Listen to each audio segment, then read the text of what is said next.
Nevada schools receiving an enormous injection of cash after the governor signed a historic education budget. Thank you for joining us at 5. I'm Brian Loftus. And I'm Denise Valdez. Now, the state is also cracking down on violent student behavior, passing bills that will immediately expel students who bring a gun to the classroom. 8 News Now education reporter Joshua Peguera joining us in studio. And Joshua, I understand this came after some pretty tense negotiations. Yeah, Brian, Denise, it's a deal that was announced by Republican Governor Joe Lombardo and Democratic leadership just after midnight. But the end result is Clark County schools are expected to get $3,000 more per year for every student. It represents a quarter increase to their budget. Students that are at risk or English language learners will get even more. But it's what lawmakers are doing to address student violence that may have the biggest impact.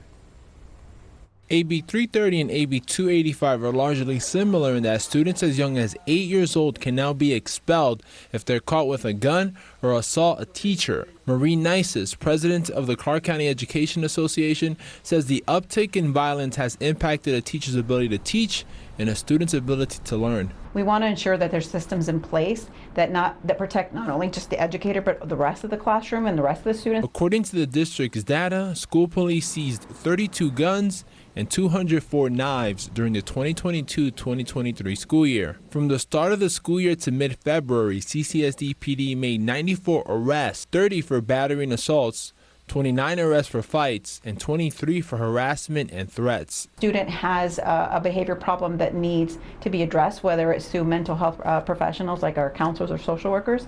That should be put in place. But we also want to ensure that our educators and students feel safe. Lawmakers passed in 2019 a restorative justice law that requires schools to adopt certain interventions, such as making students write an apology letter, as a form of discipline rather than suspension or expulsion. But pushback began among teachers the year kids returned to the classroom in 2021, which led to a spike in violent incidents. Governor Joe Lombardo said during his State of the State address he wanted to change the restorative justice law. While well-intended, this law has led to instances of disruptive and dangerous situations in schools across the state.